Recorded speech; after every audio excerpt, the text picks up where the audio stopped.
Let's go! Jayden Daniels balls out. Malik Nabers, is he the best wide receiver ever at LSU? Comment down below. Let me know what you guys think. And, of course, the LSU defense with some timely, and I mean timely plays in this game, even though overall they were torched by a third-string quarterback. 3rd and 4.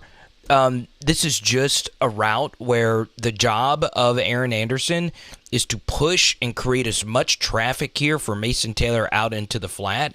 We're running a go to clear out more space over here, and Bryce Anderson sees it immediately. Obviously, in a perfect world, Aaron Anderson is able to get more vertical and is able to shield him, but obviously you can't pick him. You could, in theory, go to the outside and say you were just trying to go to the outside, but you don't want to hit him and get caught with the, pick penalty right here. In this spot, I understand it is slightly behind Mason Taylor, right? This could have been put just a tad bit out in front of him, just a little bit more, but that's still a good throw. We just need him to get this first down. The second thing is this route, in a perfect world, is run 1 yard further down the field. But it does need to be flat as well. So I don't mind him being right here. You would like to think you're catching this football and falling forward for the first down. But we just got to have that right there because Mason's going to be such a big part of our offense next year. This right here from Brian Kelly. This was a really bad decision to me to punt the football, okay? First thing is we have the best offense in college football. On 4th and 1, I know we're in our own territory. Just go for it, right? They're going to get the yard. The next thing, and this year on 4th down, we had not been really that good. We did a deep Patreon breakdown, so that might have gone into Brian Kelly's decision. But I think you should go for it because we haven't done punt team all that much recently, and they have, to me, the best punt returner in the SEC in Anais Smith. So because we haven't done punt team in a while, Sage Ryan commits the infraction here. They used to call it the halo infraction, but the punt interference, and they get a nice, chunk of yardage here on top of the punt. So next time, just go for it if you have Jayden Daniels as your quarterback. On the other side of it is Texas A&M goes for it on 4th and 2. First thing is this was a really, really good decision by Texas A&M to go for it, right? You're going up against the best offense in college football. You need touchdowns. You need possessions. You need to extend possessions to keep the LSU offense off the field. This is a really well-designed play. Okay, so let's first talk about the pressure. We bring a zero blitz, okay? So what does the zero blitz mean?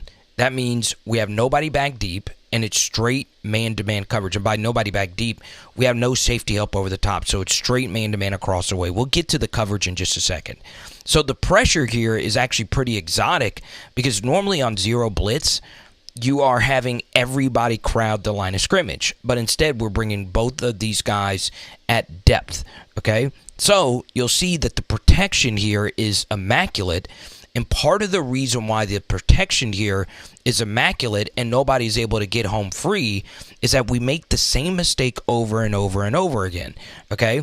Now, I actually like this call from Matt House. It's very creative, but you guys have seen this. If you watch my film studies, we continue to make this mistake. You can't have the same people blitz in the same gap. And the issue is we've had so many players blitz to the outside and share both the outside contained responsibilities, okay? We did it last week versus Georgia State. We did it to Alabama. And this is what I'm talking about. If Ovie Agufu just stays to the inside right here, Greg Penn is coming untouched right here. But you see, the guy is able to still block him and cut him off, okay? Now, the truth is, nobody else was able to get home. But the design of this is one guy being unblocked, and because we have two guys going through the outside, they're in the same gap. You don't want that, right? I would prefer, even if you're running into this guy right here, I would prefer the guaranteed guy coming untouched right here, all right? Now, let's talk about the coverage. All right. So part of the reason why I don't play clips at full speed is because it is very hard to keep up with everything.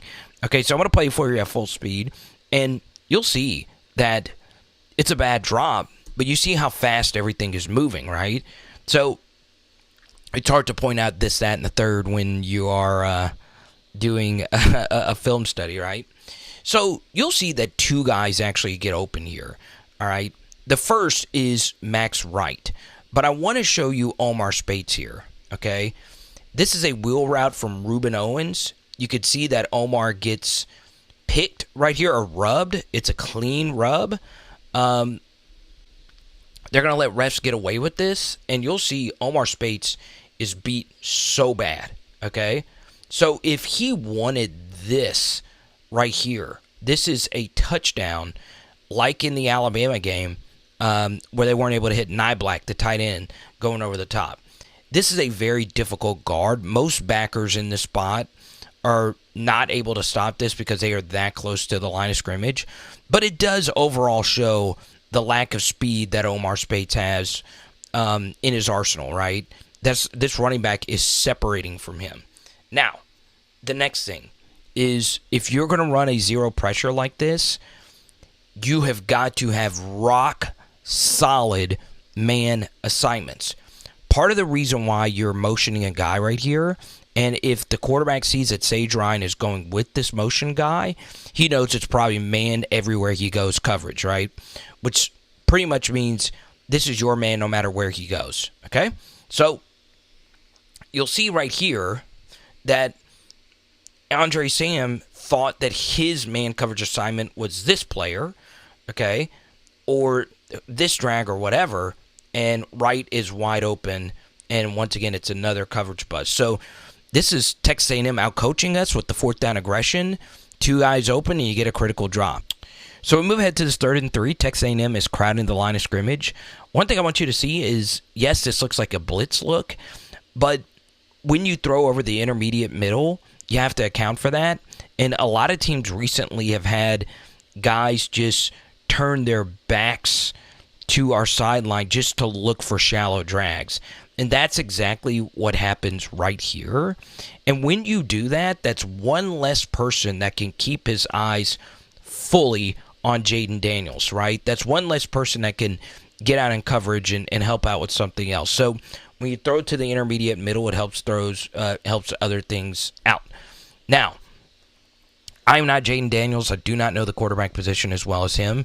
My best guess is when the safety sunk into deep center field, middle of the field, close coverage right here, I think that he thought that this was going to be cover 3, right? Because at the last second, these guys are bailing out. So if these guys are bailing out, guess what's going to be open? The comeback route to BTJ. I want you to see when he's throwing this football. He decided right now that this stop to BTJ is going to be open. And Jayden has been so good at these cross-field stops to BTJ. Now, the way that they elected to play this, and you'll see Texas A&M actually passes this off really well. The corner doesn't break on BTJ. His job is to pick up this go, and he run with the go, and the underneath hook safety right here goes out to BTJ. That is really well communicated right there. Obviously, in a perfect world, we would like to hit this, but we want to just move the sticks to something that's open, and Jayden puts this ball right where it needs to be.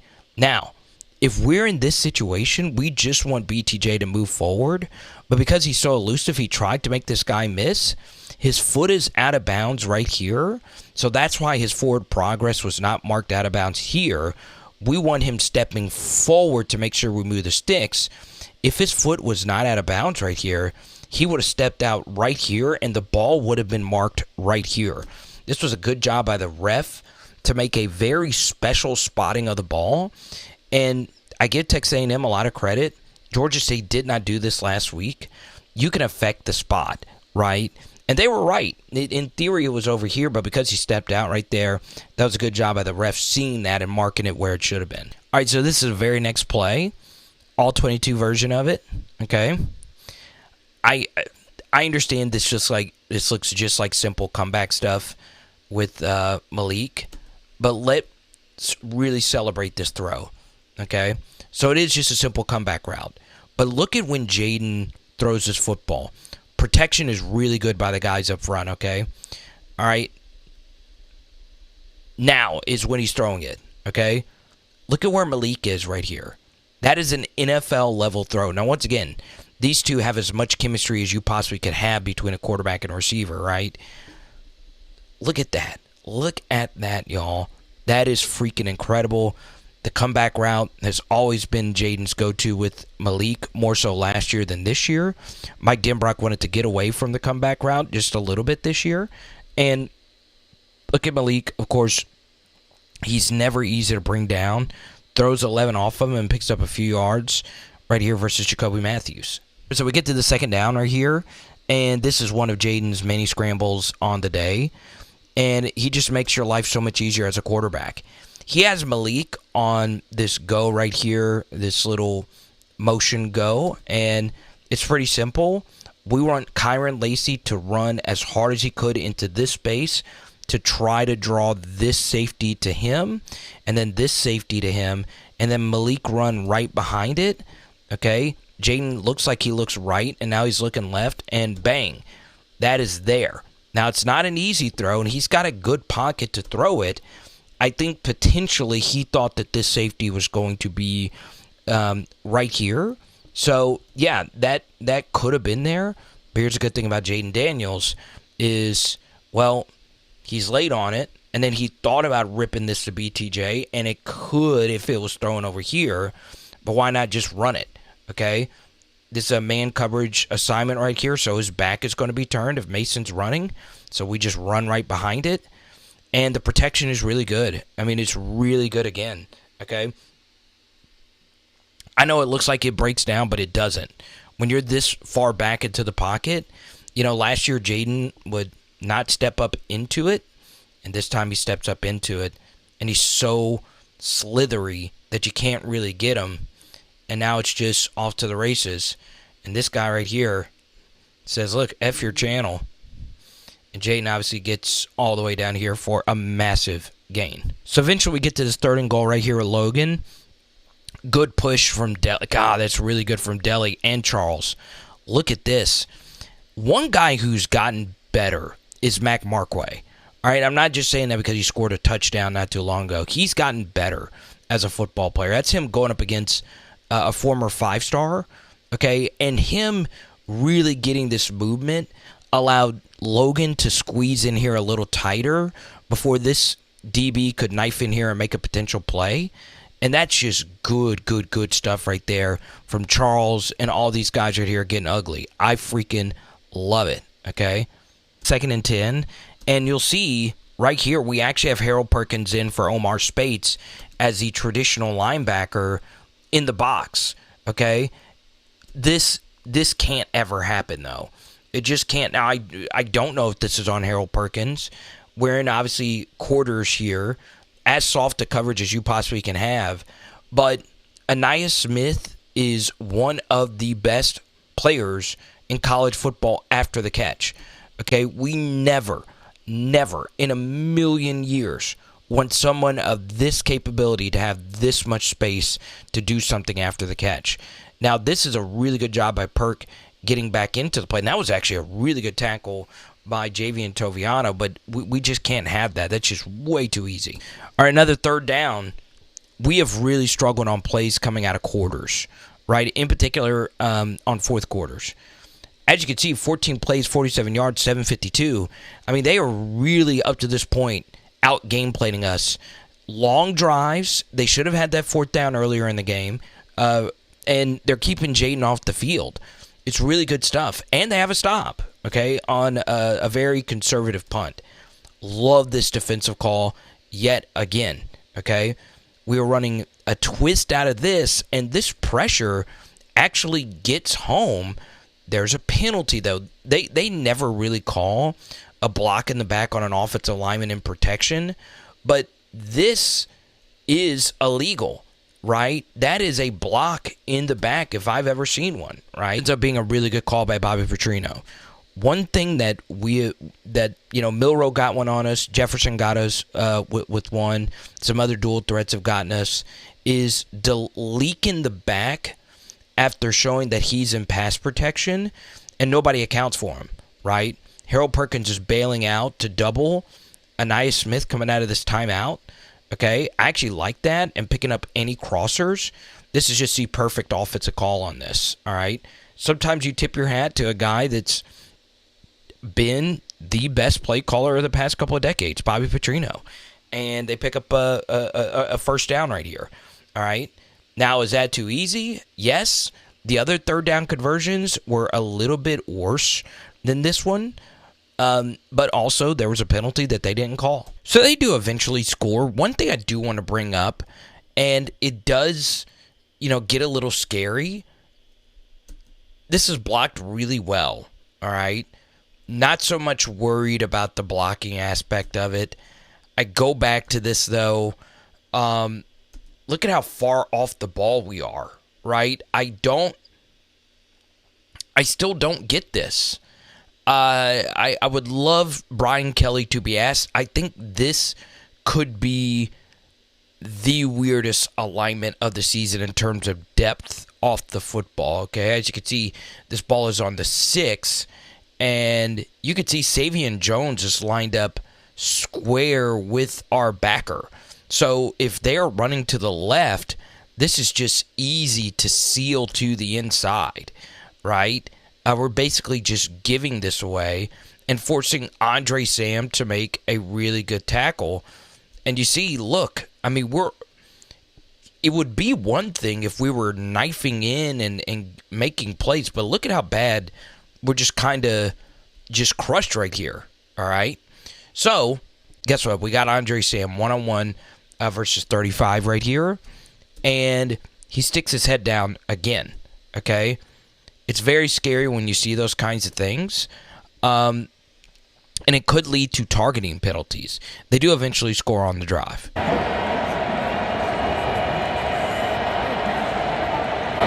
coming. I don't see them back. Shallow cross and watch. They coming. Told you, mesh. So why would some scrub in the crowd ruin what play is getting ready to be called? We ran something very similar versus Tennessee with Kyron in the slot right here and Maason right here, and it ended up being a sack. And could Jayden have got this off to Kyron? No, he couldn't have. I talked about this play pretty much at length at half, because after this, it was really hard for us to possess the football because they had such long drives. They're bringing an edge pressure here. It is very important in this instance when there's an overload blitz that Emory Jones' first reaction is to guard the inside instead of the outside. In a perfect world, when this guy twisted, you would like to see Miles Frazier pick him up and Emory Jones just ride this guy upfield. I think that was potentially doable here, but I'm okay with just picking up the interior guy and letting this guy go free, right? But because he was able to go untouched, we couldn't give Kyron time to clear out right here. In a perfect world, could you have seen him step up and just perfectly time this? Man, I don't know. But Jacoby Matthews had a really, really, really good game. These are two Louisiana guys, by the way, sacking Jayden Daniels. Yeah, LSU's got the better players and just the overall better team. But in this first half, I was really impressed with what Texas A&M did scout-wise, okay? This is what Lane Kiffin is known for, all right? And they killed us with this, all right? You're showing eye candy that it's a potential power run to the right, but it's actually a kind of a sideways handoff to the left, right? Lane eats with this with Quinshon Judkins, okay? So pull the guard to the right to make you think it's a run to the right, and instead you're just running this to the left and trying to break the contained defender here, and the key block is this wide receiver sealing Greg Penn to the inside. We have struggled with this all year long, right? There's a few adjustments you can do to prevent this, and guess what? It's just a foot race between this RB and the end, and we're not even close to it, right? So you could tell that Bobby did a really good job scouting this up, and Andre Sam continued a really good half. That time you could see This is a way better form tackle right here. You see, leading with that shoulder. Head was still down a little bit, but still getting better there. Yeah, one thing I never have quite understood about this LSU defense is how situationally not smart we are.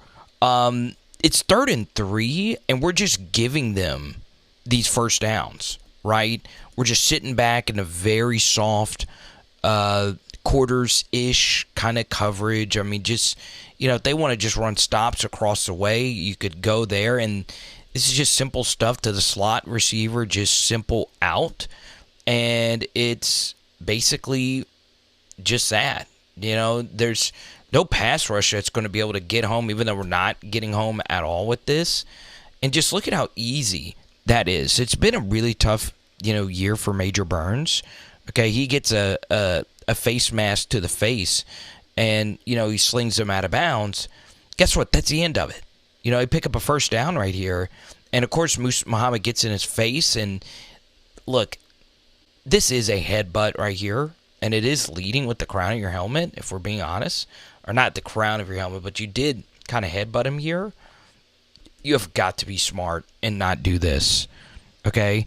I don't remember if this was flagged or not. I don't know how it's not. And obviously Frank Wilson, Bob Diaco, everyone's trying to get, people calm down here. But you just got to be smarter, right?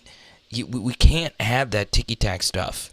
All right, so we get the ball back, and this right here is part of the reason why Jayden, he's up there when it comes to just any offensive player ever at LSU, okay, when it comes to just making plays with his legs. And he makes 92 miss, and then gets very skinny, takes on that hit from 11, and picks up more yards. It's just really, really, really good stuff. All right, so we'll move ahead at this 1st and 20, and you really have to watch this a few times to really appreciate this Jayden Daniels scramble.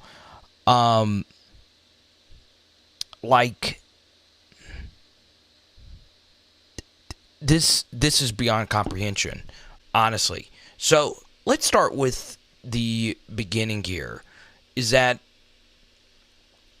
the design of this play is actually just to go to Mason Taylor, and you'll see right here, bang, BTJ does a really good job creating this right here, and I think Jayden is looking directly at this, okay?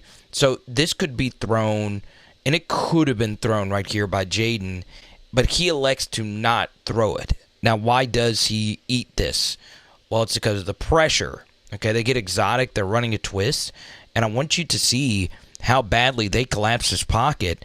They actually knock Garrett Dellinger to the ground. So he is in Jayden Daniels' lap. I can't tell you how many times I've seen a quarterback get run over by his own guy. So Jayden, instead of throwing this, gets out of it, okay, and is able to roll out, beat really good athletes to the sideline here for a long scramble. Now, one final thing about this play. Jayden Daniels running. So 45 helps out right here for this tackle by Jacoby Matthews because Jayden has to make him miss. But look at Jacoby Matthews making this open field tackle. If he doesn't make it, Jayden's gaining at least 5, 10, 15, maybe a touchdown. That's a ridiculous tackle to stop him right in his tracks. Good stuff. So right here we get a little bit of a cat and mouse game on this 3rd and 3. Play clock's running down, so we elect to call a timeout, okay? So we come out of the timeout, and they actually show a different look. We actually did a bunch of checks. As you can see, it's all the way down to 7 seconds on the play clock. And once we saw that they were bringing a ton of pressure, one of the best things to run against an all-out pressure is a rollout and just leave the backside blitzer unblocked. And that way, you're rolling away from the pressure. I know it cuts off half the field for Jayden, but it is a red zone. So this was a very interesting blocking concept right here by Maason. He squeezes down this gap, and then he peels back to see if 45 is, here a little bit quicker. So that is a very interesting way to block two-ish people, but they're never catching Jayden from the backside anyway. But this is just such a good play call. It really, really, really is. Roll out to the right side if you want to guard Malik with man coverage like that. Be our guest. And then, God, you just couldn't have run this rub any better by BTJ. He is allowed to get as vertical as he possibly can as long as he doesn't just block the guy. That is as perfect as this could have been run. And now Jayden's got to make this arm miss while rolling out to the right side. And he does just that. Can't do it any better than that. So earlier on the drive, A&M had a really good, first down completion where it was just on comebacks and they just made a really good play. This is just unacceptable. Okay, so he's running a corner route and he's running an out. Okay, now I'm going to let you at home, whoever you are, guess which one we would prefer to guard. If there was one we would want to leave wide open, it would be the one to the tight end. We don't want to give them all the yardage on one throw. But as you can see, we're struggling to get our calls in. We have a bunch of newbies in here. I think Jordan Allen's in the game. He's starting to play a little bit more. And you see, we're just not ready for it at the snap. And what happens here is both the linebacker and the corner go to the flats. Now, the only way we could know the answer to this is if the call, and I think this is actually Kerry Cook's right here. It was the call for this to be man everywhere he goes. If it's man everywhere he goes, Toviano's supposed to run with him. If it is zone, Toviano, or if this is a switch, Toviano's supposed to pick up right, and Greg Pinn's supposed to run with this deep corner. Or should there be a safety up over this? I don't know. I really don't know. Okay, but we both run with the out. And what really sucks about this high-low read is this was the first read of the progression. So we basically just gave him this, right? This is not what we want, and this is also, I believe, his roommate. So the guy he probably has the most chemistry with on the team as, the third-string quarterback. So if you go to Patreon, you can see my full grades. My two highest graded defensive players are probably going to be Maason Smith and Sage Ryan. Both 5 stars from the 2021 class, and they're the ones making this play. Look at this pressure right here by Maason Smith right up the gut. He forces, Richardson to fall back here, and he's got to throw off his back leg. Really good stuff. I love seeing players grow. And Javian Toviano, he's had some tackling problems. More so with angles, if anything, and knowing, your assignment. They did basically what they did earlier. All goes and just throw to the running back underneath. This time we have Greg Penn in coverage. This is a very difficult guard in this situation. We just need somebody to help him up and make a play. This is a really good tackle. I mean, you can't do this really any better than that. And he is short of the line to gain. That is really good stuff. All right, so we get to this 4th and 1. This made no sense to me. Absolutely no sense. Okay, it is 4th and 1. They bring in their heavy personnel. Look at how many guys we have back deep right here, right? This is ridiculous. They only need a yard, and if we get a stop here, guess what? We're getting the football back, okay? Be aggressive on 4th down, right? If they beat us over the top, we're getting the football back quicker to Jayden Daniels. What is this alignment here? Okay, no blitzes, no nothing. We are so out-leveraged here. The fact that this was barely even gained is crazy to me. Okay, so give this defensive line a lot of credit. We were just outnumbered right there. All right, they're always going to pick up this yard with their numbers advantage right there. Yeah, this has to be one of the best play calls I've seen versus us in the red zone this season, okay? So what do? We blitz off the edge, right?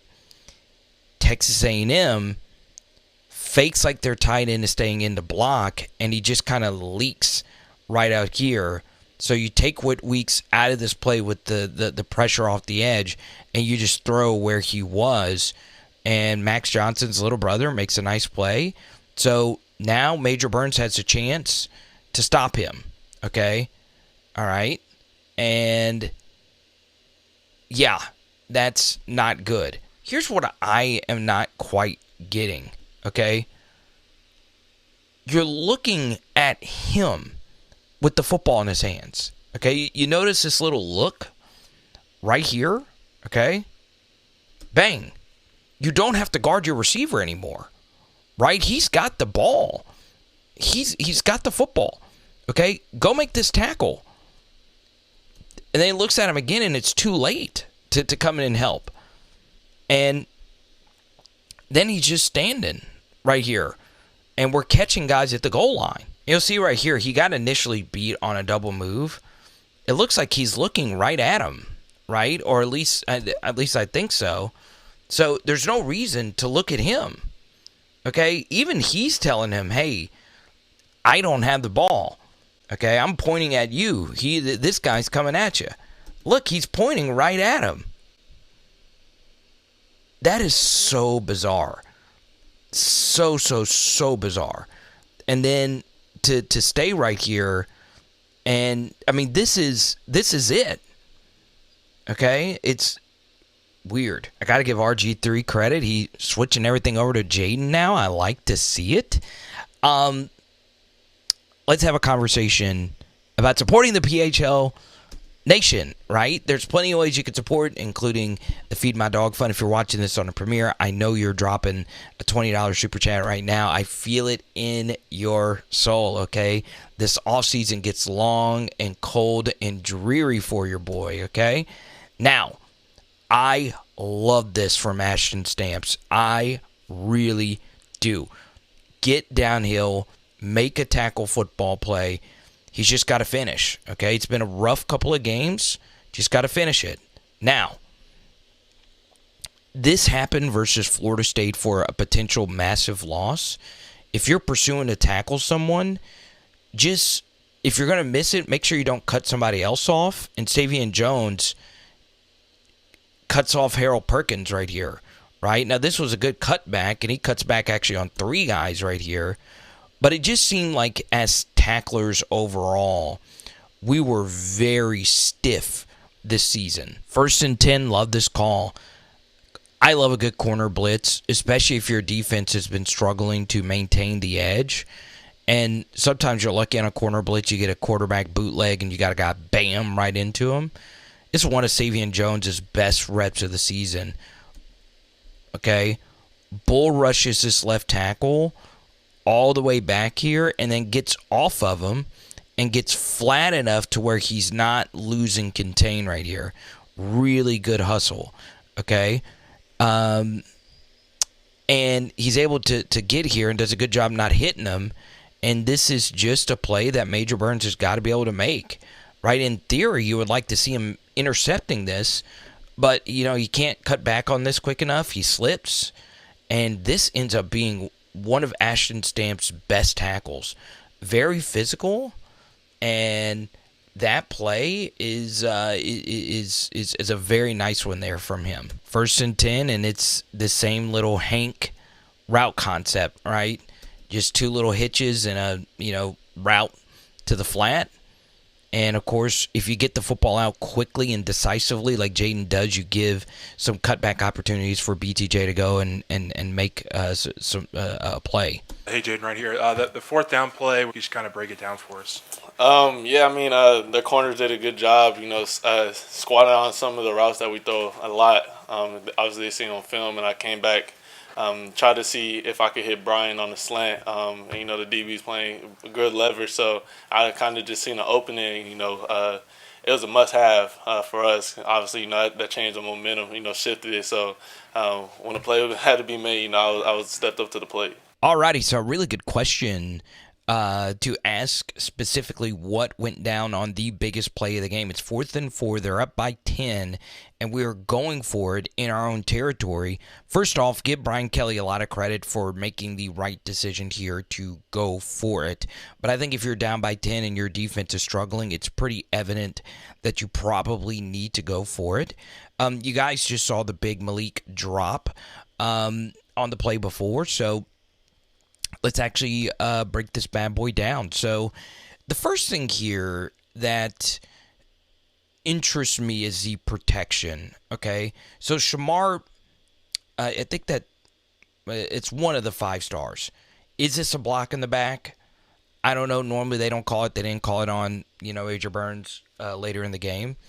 Obviously, this is a little too easy of a beat, but this is actually also a quick developing play, right? But overall, the protection here is not the worst. But we'll get back to these two players in just a second, okay? Now, let's take a look at the route concept. Lacey's at the bottom of the screen. That's not where we actually ended up going with this football. So could this ball have been thrown to Mason Taylor, who's got inside leverage on this player?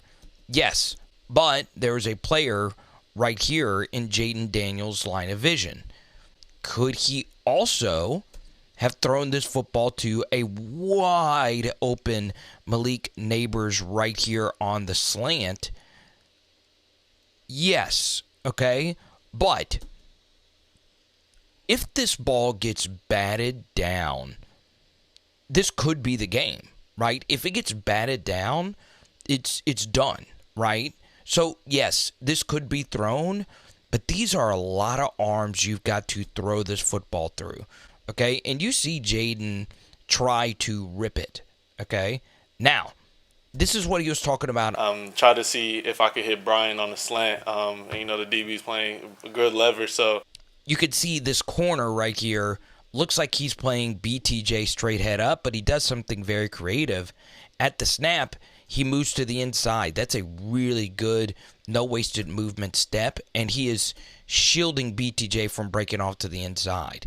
So he's saying, hey, BTJ, you just got to go, okay? So basically, they just sat on everything on 4th and short, right? And there's nowhere for him to go. It's eaten alive, all right?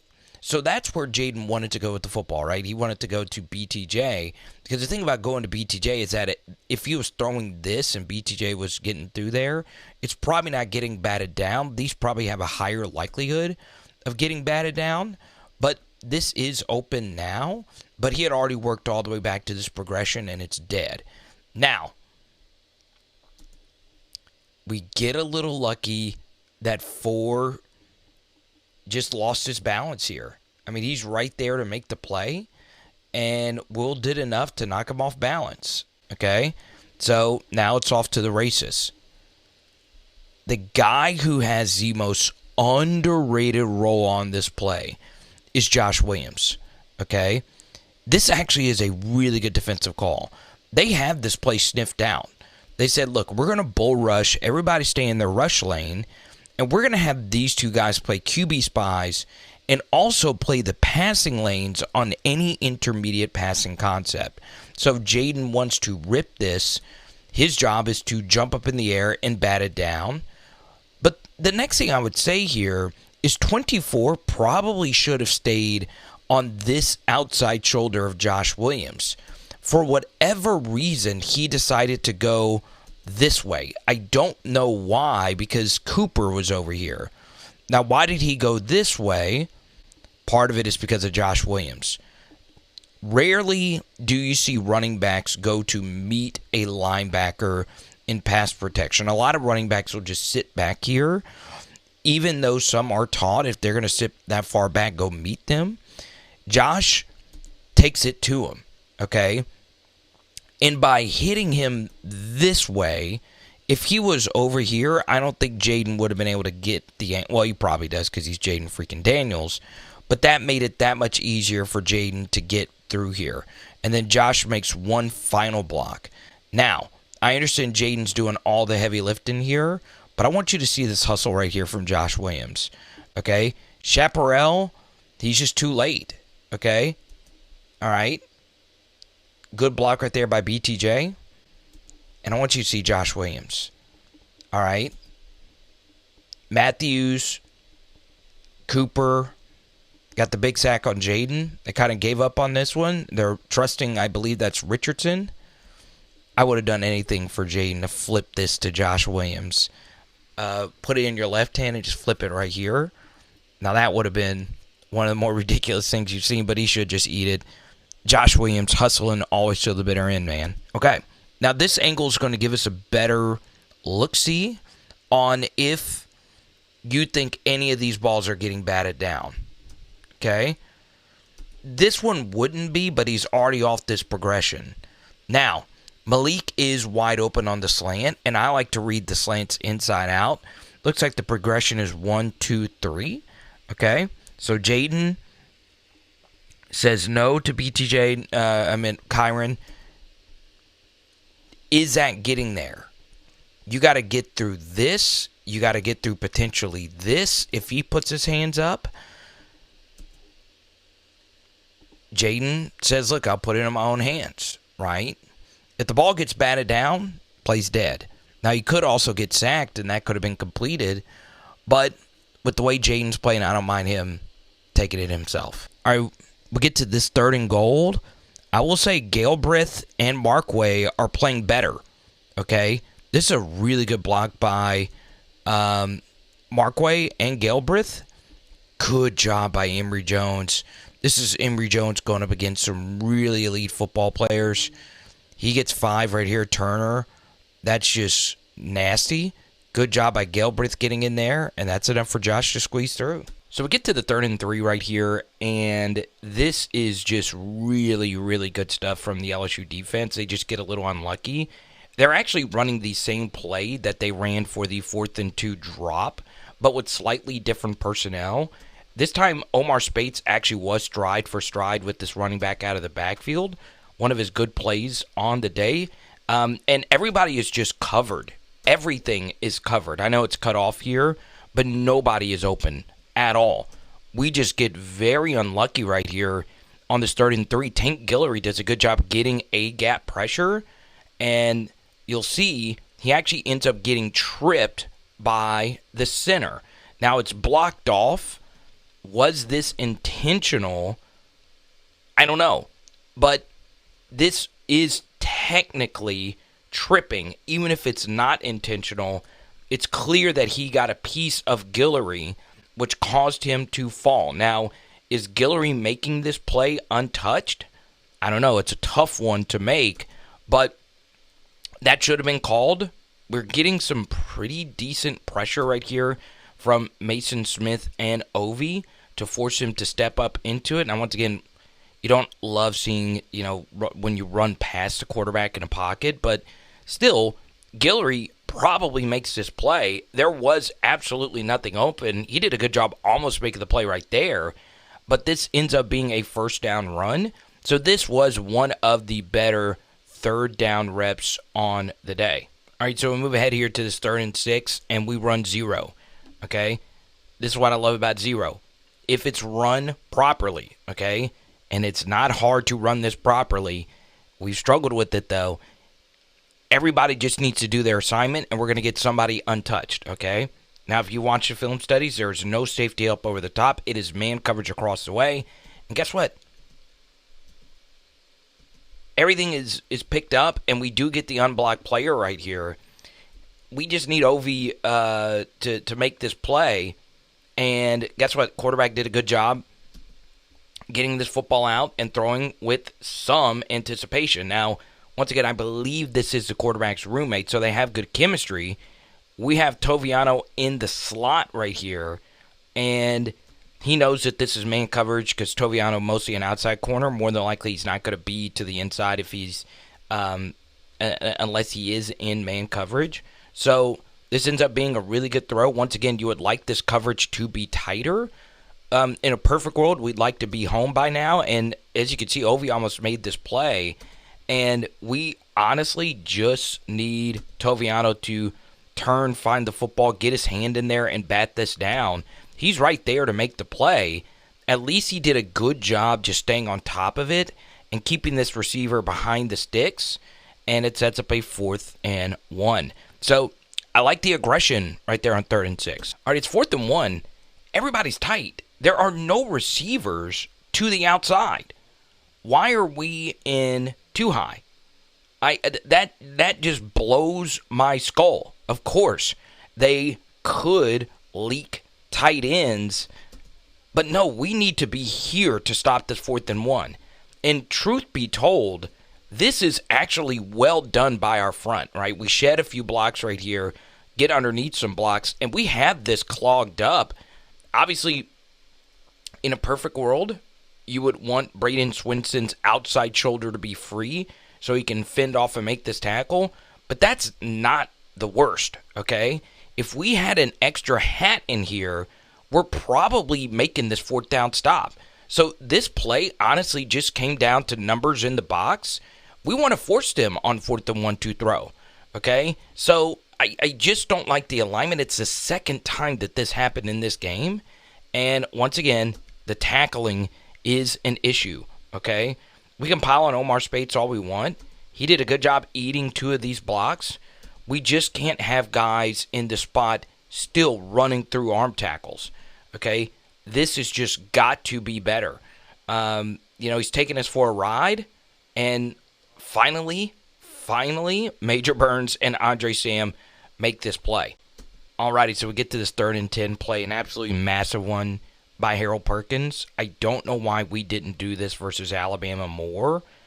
My favorite place to pass rush was 2 places when I played, okay? The outside shoulder of the guard or straight head up on the center, right? The one thing I like about lining a 0, and the 0 tech doesn't represent the jersey number Mason wears, it's where he's lined up. A 0 technique is straight head up on the center in every single system, okay? Numbering systems do change with defensive lines.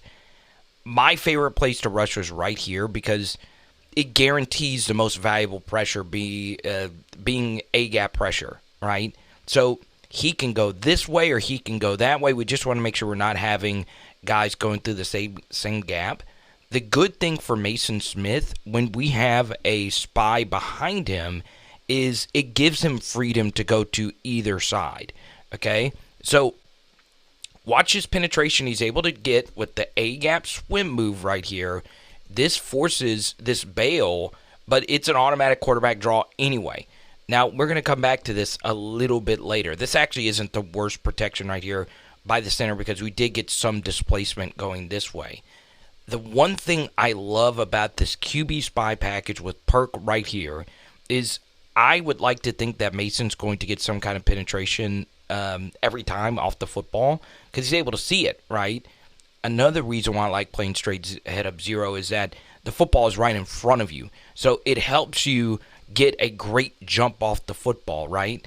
I want you to see how much better he is getting off the ball than everyone else because you see he's right there, okay? Look, Swinson's not even out of his stance yet. I love that. And then just have Perk just stay right behind him and read the quarterback's lane. Perk did a really good job being patient, and he just sees it the entire way. They just miss him, and watch, bang. Really, really, really good stuff. They try a field goal, and they miss it. So kicker blows a kick, and guess what? We are right back at it. It's a 3rd and 11. I'm going to throw a lot of weird little factoids at you. This has been the most disastrous spot for us during the season. The first play of the 4th quarters. Go look them up. There have been quite a few really rough plays for us, and this one is nothing new, okay?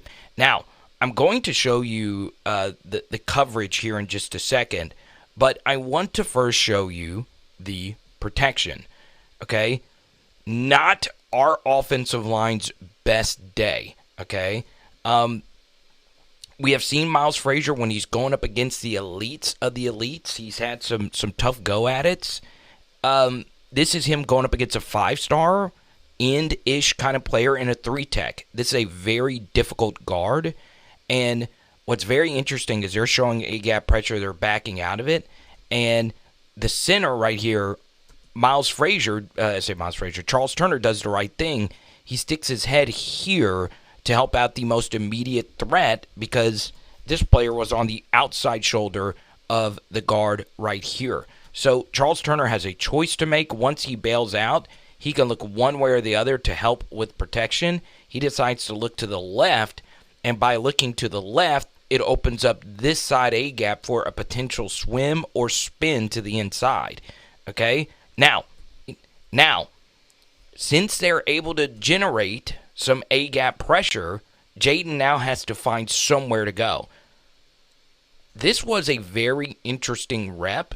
All right? Emory Jones does get beat, but you'll see right here, because of the exotic front, this was a Tuffical. What is Tuffical?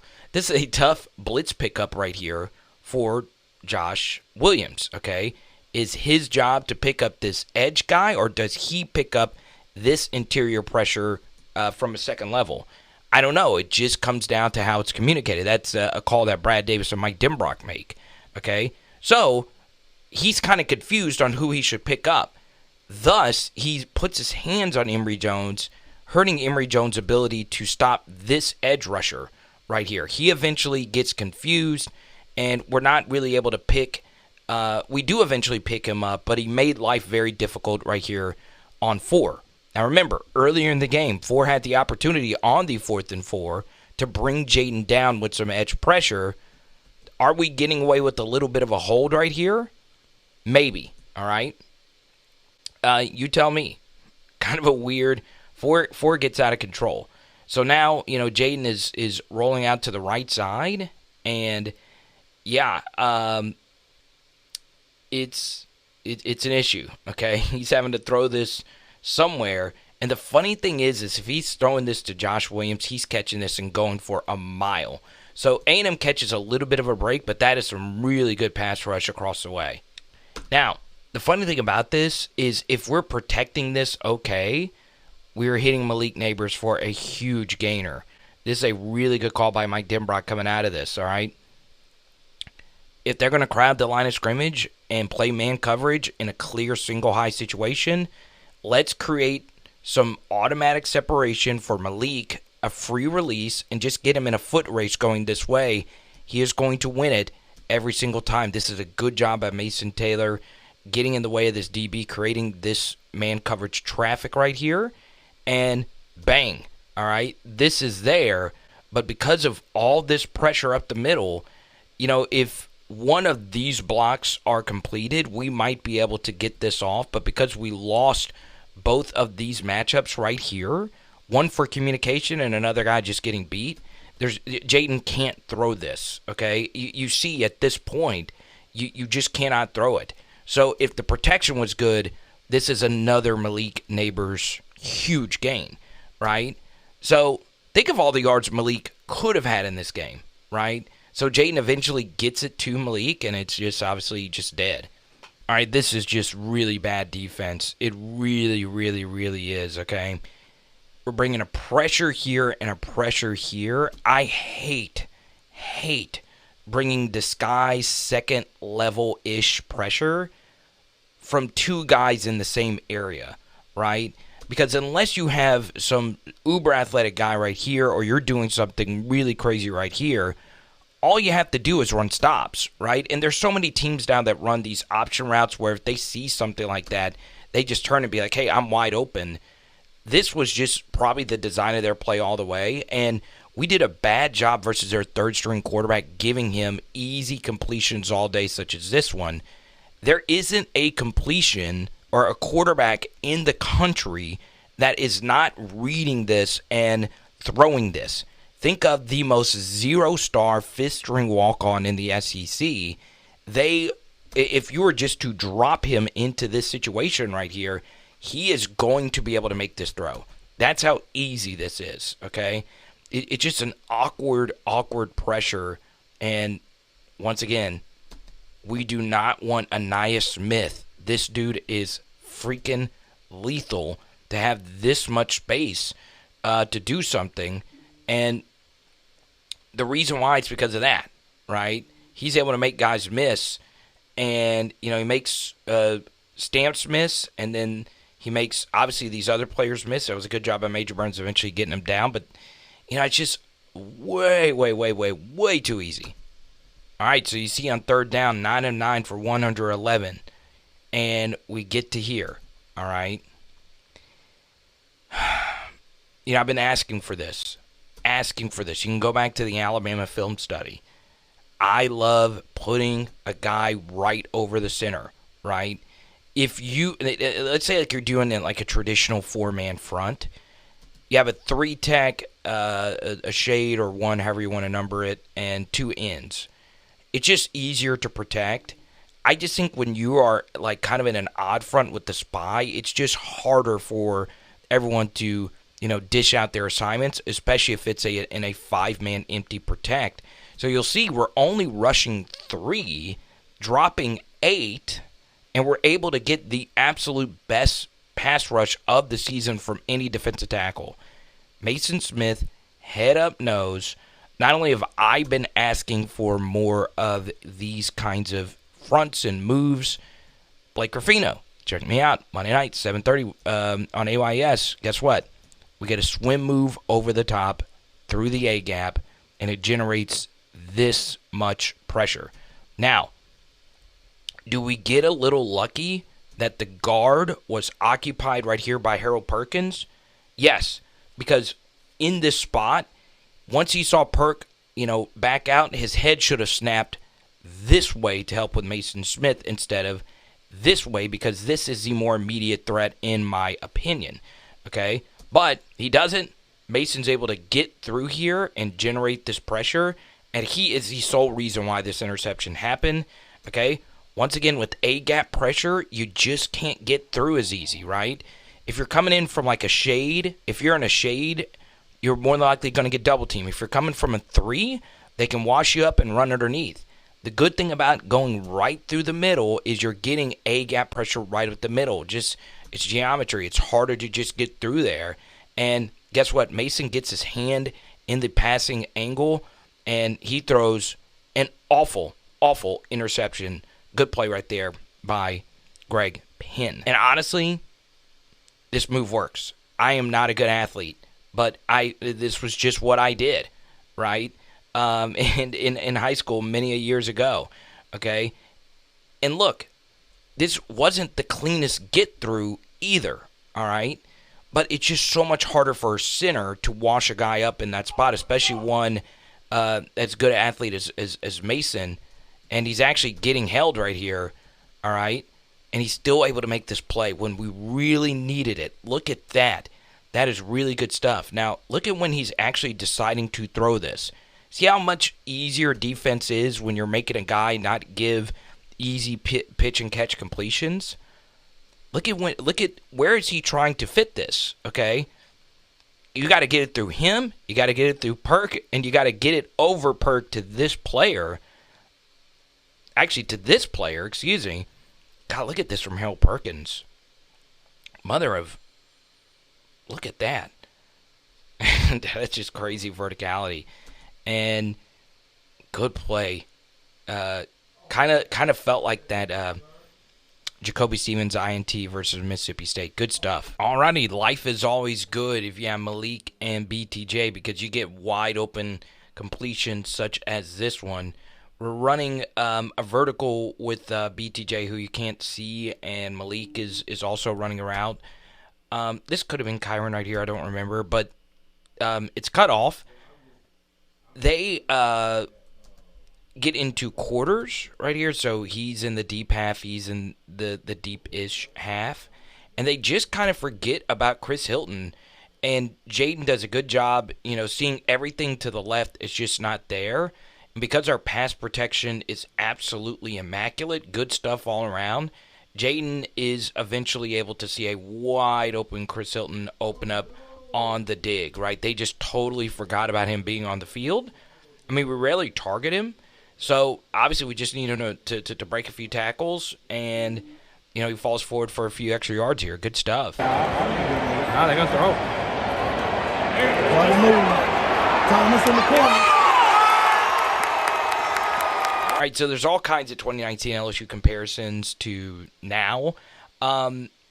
But the one thing that is very interesting is when I first watched Brian Thomas Jr. in high school, it was ridiculous how carbon copy he was as a prospect and player to Terrace Marshall. And it's kind of eerie how similar these touchdowns were. So this is TM6 in 2019 versus Auburn. Get to hear almost the exact same yard line, slot go, and just fade. It's actually just a double move right here. So you get the pump, and you see the defender is just over the top of this. But Jayden's like, F it, BTJ's an absolute beast. And he throws an absolute dot.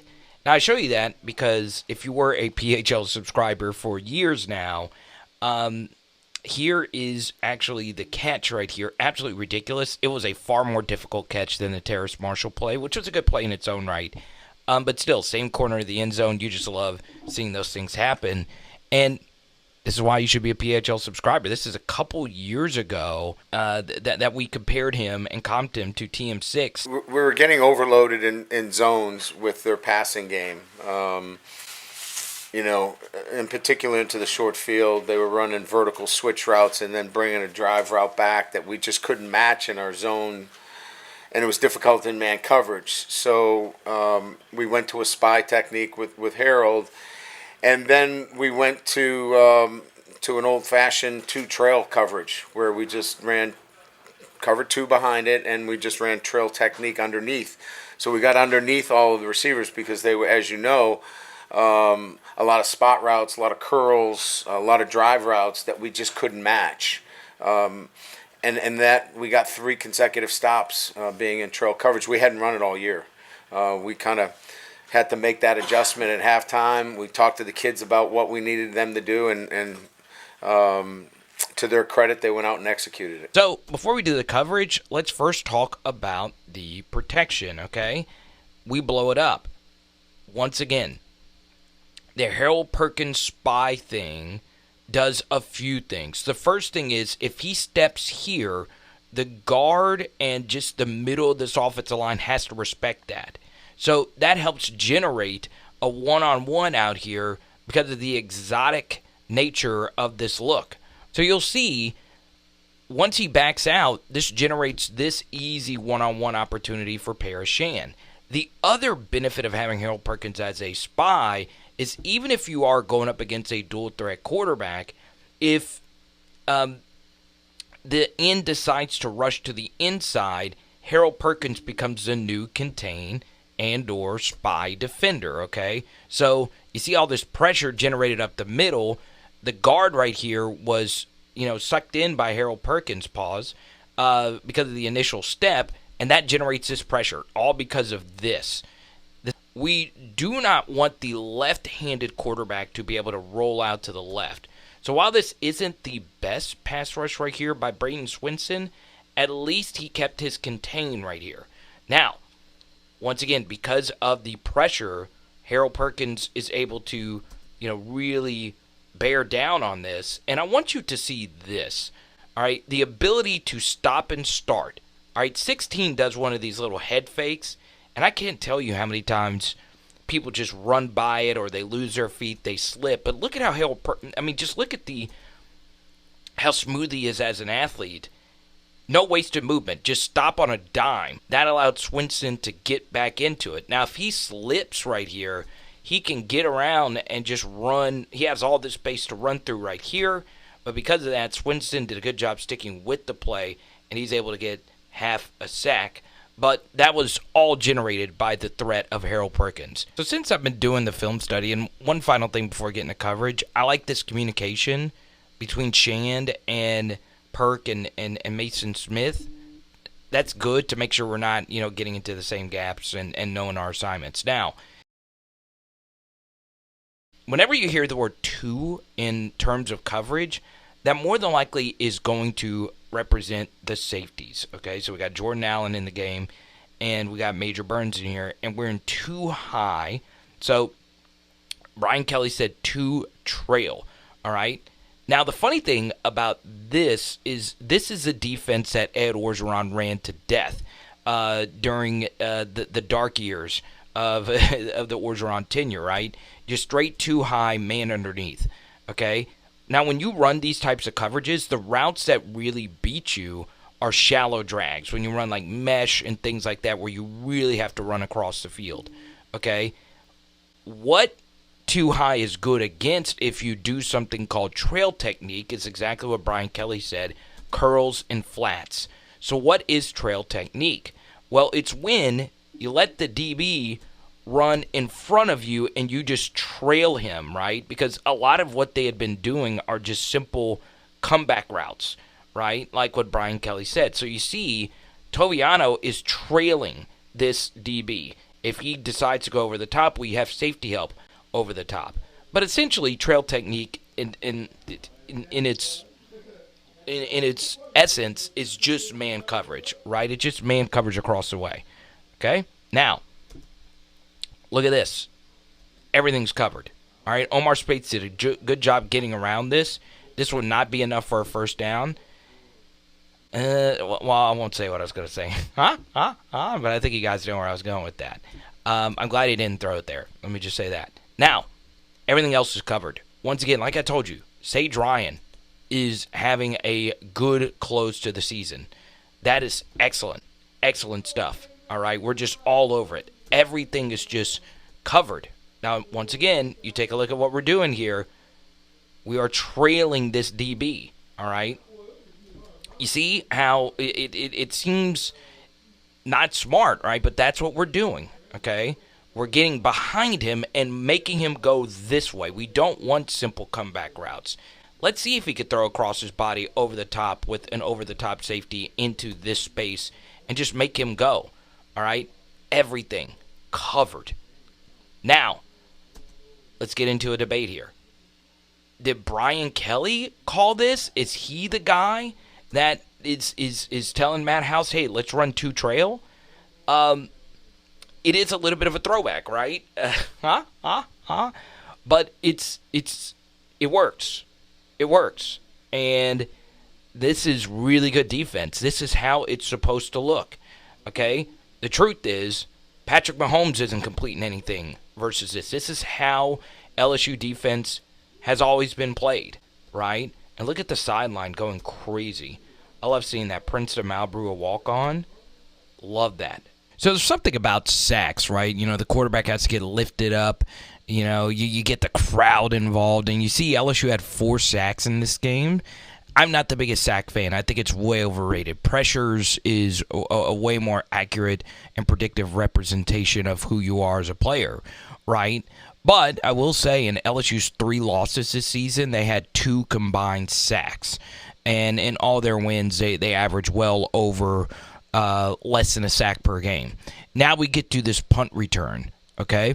First thing about this punt return is you'll see at the snap that both Whit Weeks and Caleb Jackson get beat off the line, and their assignments have a step on them, okay? But because these 2 young freshmen are elite athletes, they're able to catch their blocks from behind, okay?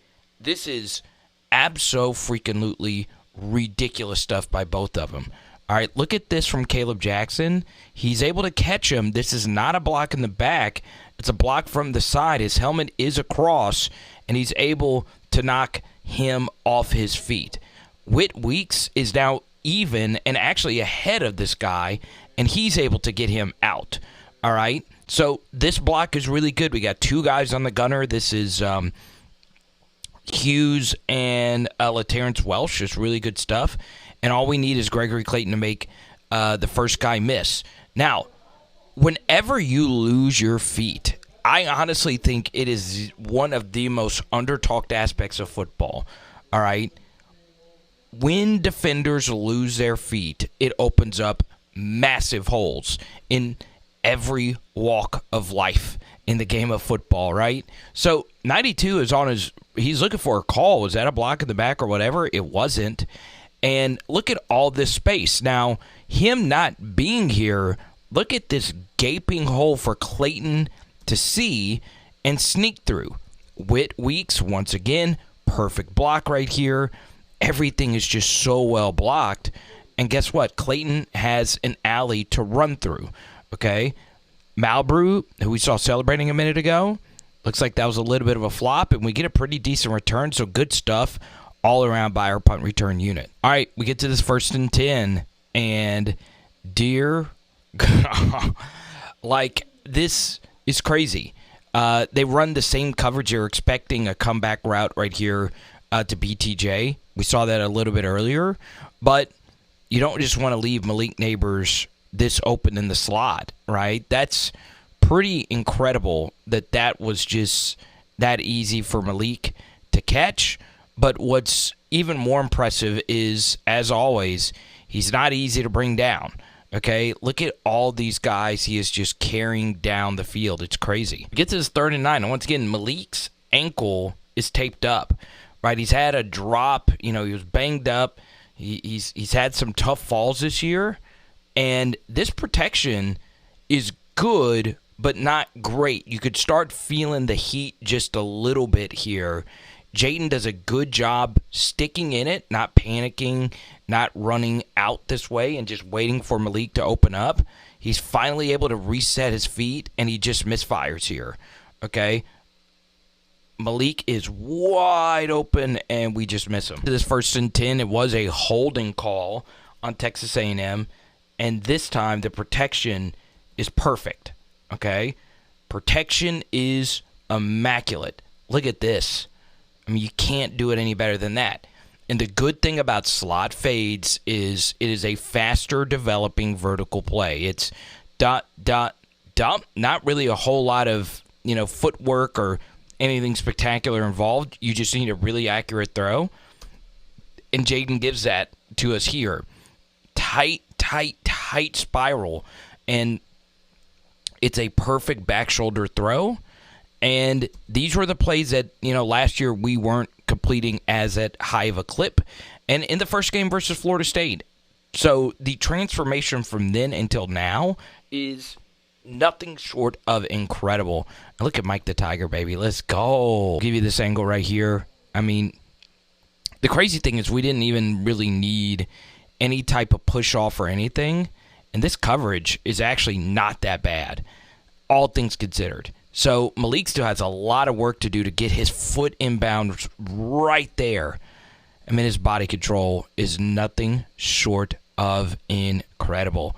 Good job. Good job. About 15, 20 yards.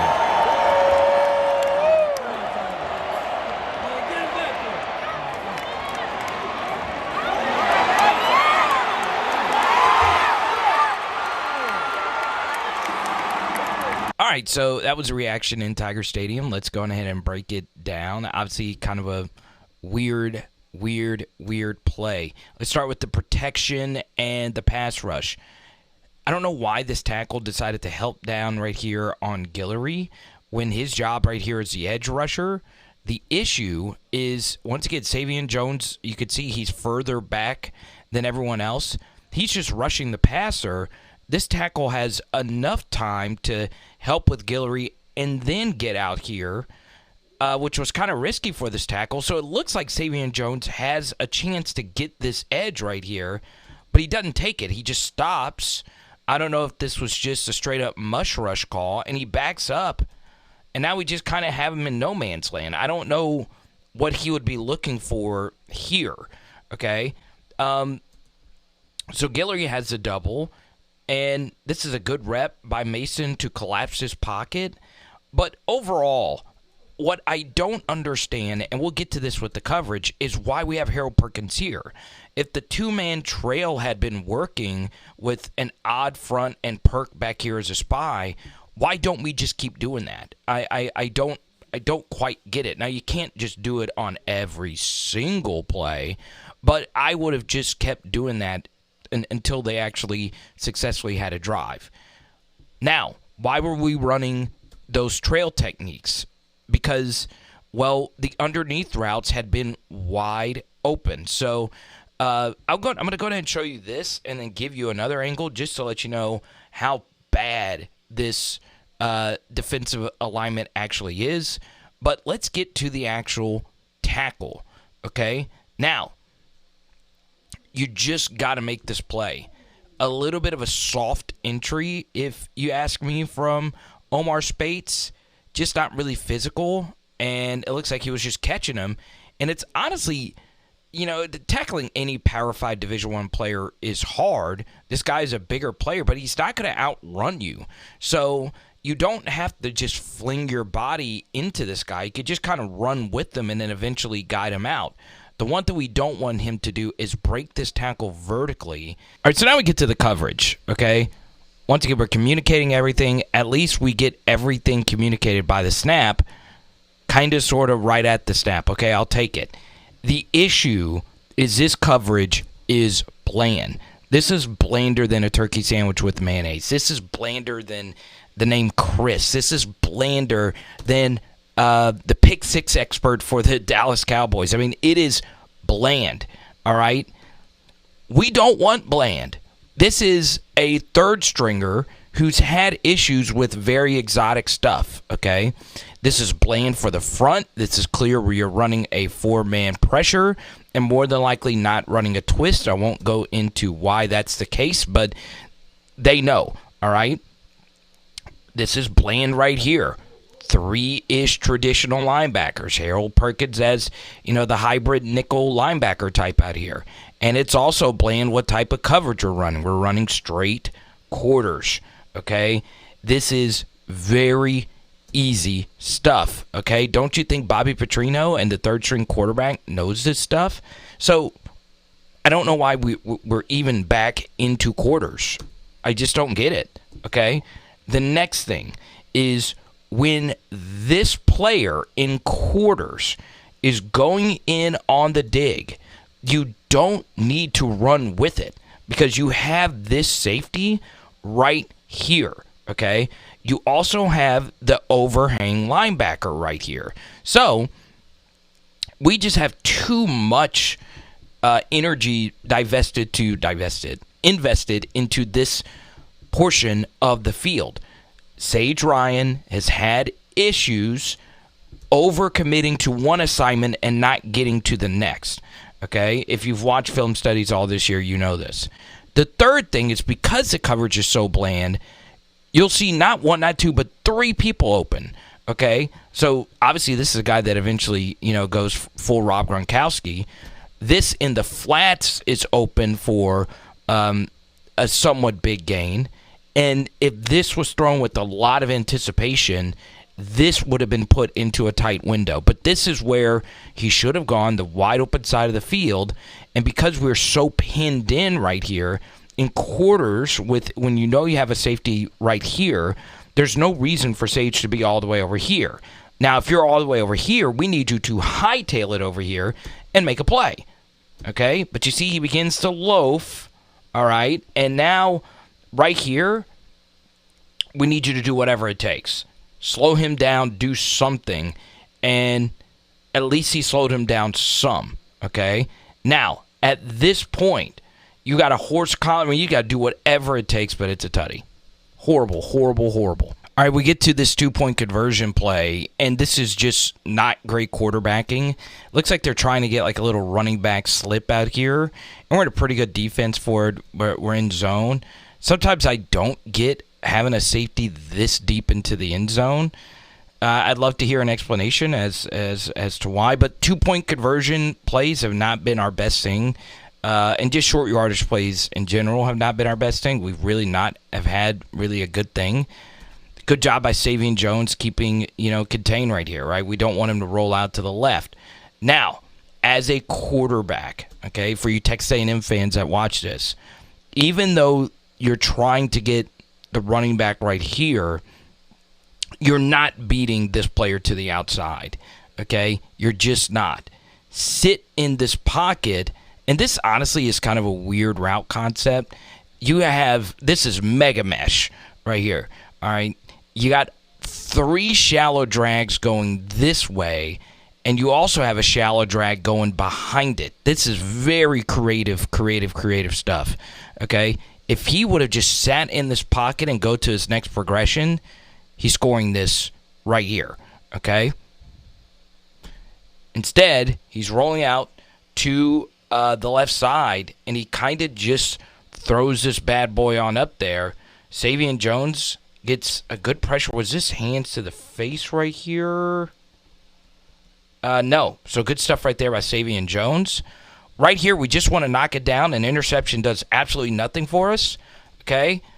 Good job by Andre Sam getting his hand in there. And 9 almost made a ridiculous catch, but he doesn't.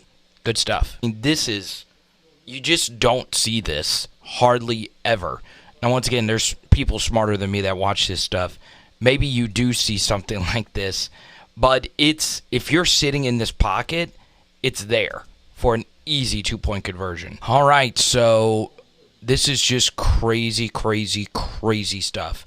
All right, we've run this play quite a bit. The team that's run this the most effective in the SEC this year has been Missouri. They killed. Yeah, I know a lot of you saw that Tennessee result. It was mostly on this play. So it's a delay, look to the left, but roll out to the right. And you see Josh Williams trips, okay? So it was covered anyway.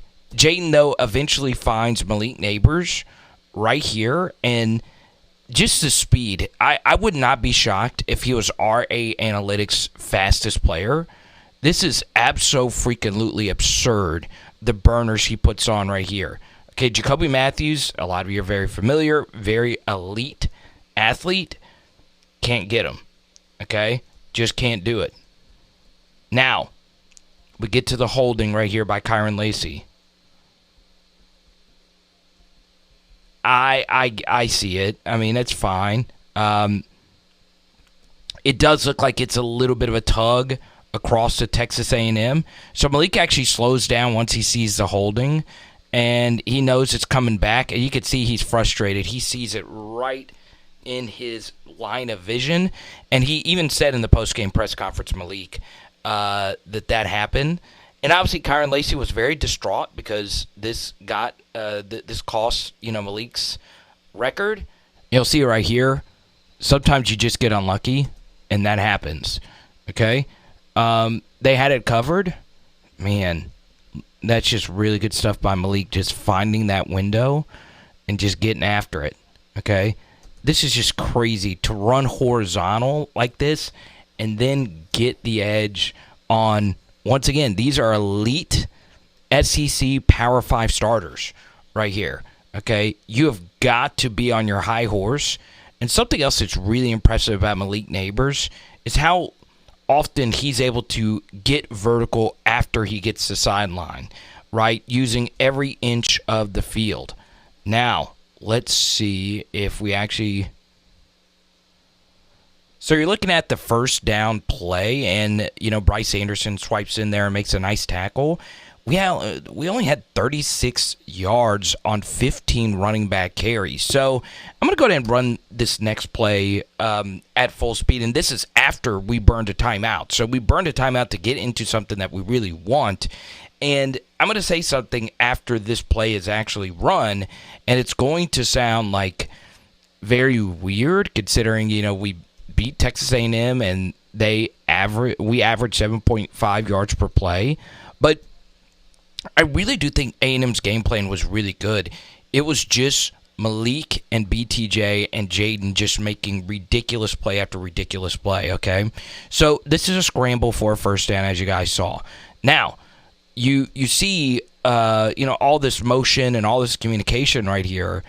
They are thinking coming out of a timeout that they're going to go to their bread and butter, a slot fade, and it looks like this safety is pinned in right here, and we have all this space right here to operate, and Jayden is seeing this pre-snap, but what happens? All right, Bryce Anderson, who I think is very underrated as a safety, sprints and gets over the top of this, okay? So, yes, in theory, an absolute dot of a throw on a slot fade to me can always be completed. But guess what? They got it covered. All right? Now, take a look at everything else. This is a kind of one-read progression. BTJ's not even running a route right here. And the reason why is because we want to keep this guy pinned so we can get this over the top to Malik. Now, could he have hit Kyron on this drag right here? Sure, right? That's probably where this football should have gone. Does look like that's getting gobbled up pretty quick. Now, here's the good thing about running slot fade and crosser here. If they are in man, Jayden knows that this right side is going to be open if he can get through this initial wave, right? This is how we got Florida on so many long runs. And look at this. Good job by Emory Jones getting this Butkus. And I think Edgerrin Cooper, I know he's from Louisiana, and I always love Louisiana guys pretty much over everyone. I know he's a really good player, but this is just amazing stuff right here by Emory Jones. He's not a traditional edge rusher per se, even though his name is Edgerrin Cooper. Play of the game right here by Emory Jones. Making sure he washed him upfield to give Jayden this hole to run through. Because if that doesn't happen, we do get beat on the left side right here by Garrett Dellinger. It's a lineman, and he gets pulverized here. Now, the next thing is they do have a spy-ish kind of player right here, mush rushing and not really going anywhere, and he's got outside leverage on this offensive lineman, Miles Frazier. So, in theory, Diggs, one of their most experienced guys, SEC Media Days, he's right here to make this play, but Jayden, it just doesn't matter. Even if there's a guy right here, even if this guy has outside leverage, he's still able to get around it. And not only get around it, but beat this guy to the sideline. It's ridiculous, folks. The defense here is perfect. All right, so we get to this 3rd and 4. We're trying to ice this game away. And we actually take the football out of Jayden and Malik's hands. But do we really? Okay? This is why it's so important to understand the gravity that Jayden and Malik show. Texas A&M's watch film. They know we like to get Malik in a jet on a flat route right here. And also with this zone read, this end has to be extra careful for Jayden's pull ability. See how far wide he is? So, with that, that's one person accounting for Jayden. That's this player accounting for Malik. That's this safety accounting for Malik, getting over the top of this. This is Jacoby Matthews, replacing this safety right here on a back pedal. So we've got to be able to run on this, right? This is 1, 2, 3, 4 guys we got to block with 4-ish kind of guys. Look at that. 5, actually. Good double right here. But this is also really good right here by Malik Nabers. One little added bonus. He decides to cut to the inside of this player. All right. Instead of going to the outside, he goes to the inside.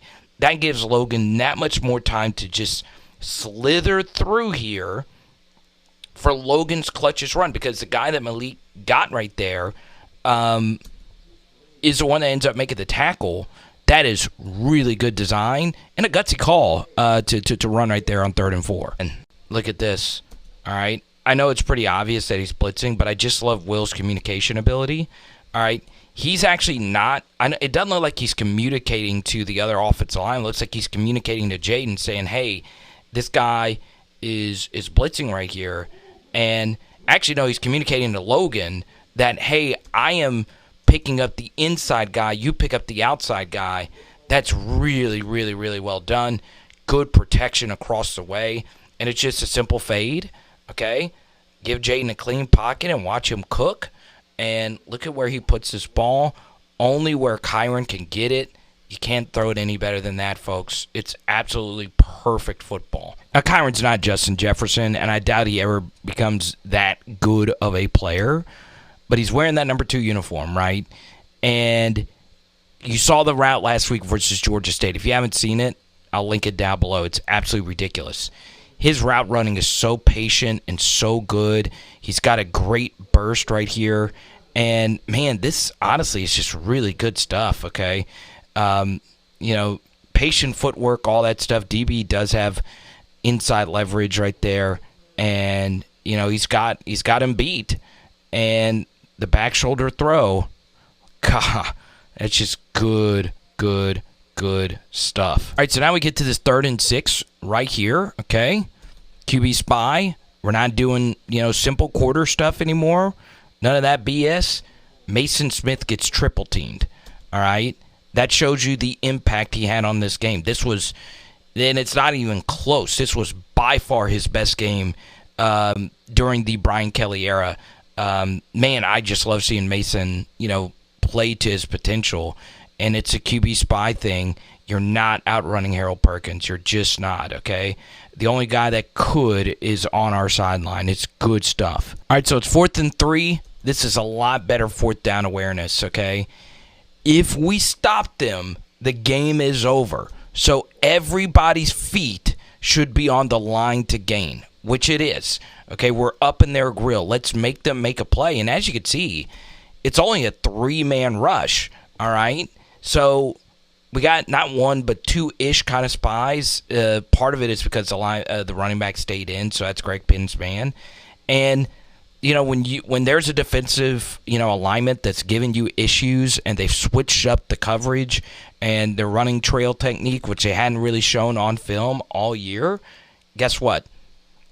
You throw up slot fades or slot fades. You just throw go route fades, whatever you want to call this, down the sideline.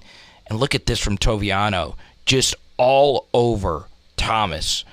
Crazy stuff. Now, this is what I love, okay? Look at this. Right in front of their bench. Give him the seatbelt, Tovey. Give it to him. I love it. Javian Toviano just getting better and better and better every week. Now, like Cover 2 Trail, this had been working for me for these film studies, and there's so much that goes into it. I got a long drive back home after I'm done getting this uploaded here. But I believe someone is going to drop another $20 super chat. I truly do believe it. This is going to be our last one until the freaking bowl game. And I have a lot of thoughts going into these next couple of weeks where a lot of decisions are going to be made.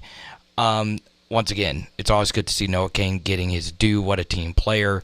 So there you go. Now, there may or may not be a few players on the screen right now that I'm very interested in if there is a portaling of Texas A&M defenders. Part of why I went to this game was to see them in action, right? Just to get my own 2 eyes on them in person, because I do think there could be mutual interest for some parties involved there. I was really impressed with the Texas A&M defense. I know that sounds crazy, but this has more to do with complimenting how good Jayden, Malik, and this offense has been, right? Historically, I would love to have someone look this up that's better at, running these kinds of numbers. LSU might be the first team I've ever seen in college football history to average at least 7 yards per play in every single game. Now, that doesn't mean that every offensive performance was flawless, but it was pretty daggum close, okay?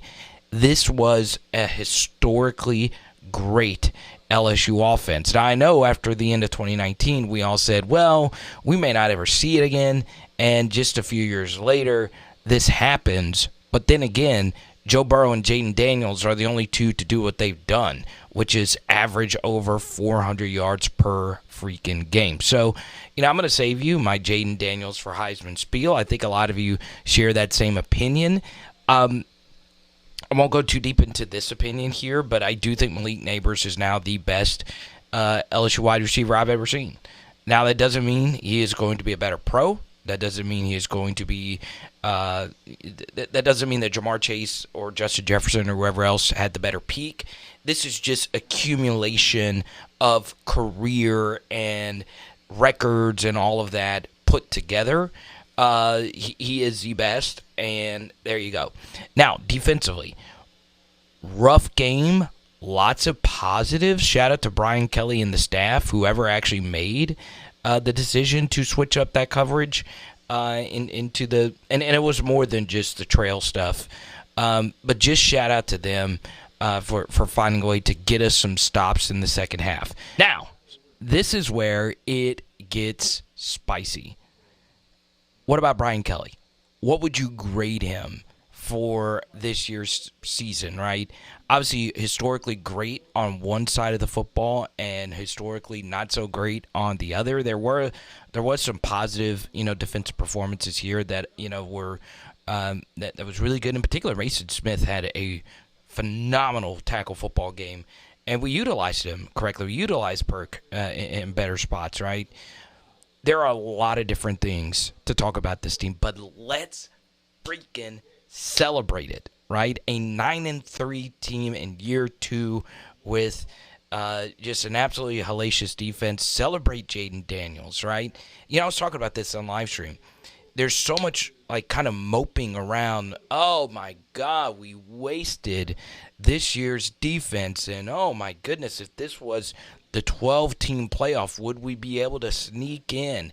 Let's remember it for what it was, right? Let's remember that unbelievable victory on the road at Missouri that featured an even bigger second half comeback, right? You want to talk about Heisman Trophy and perseverance. Perseverance is in the mission statement of the Heisman Trophy.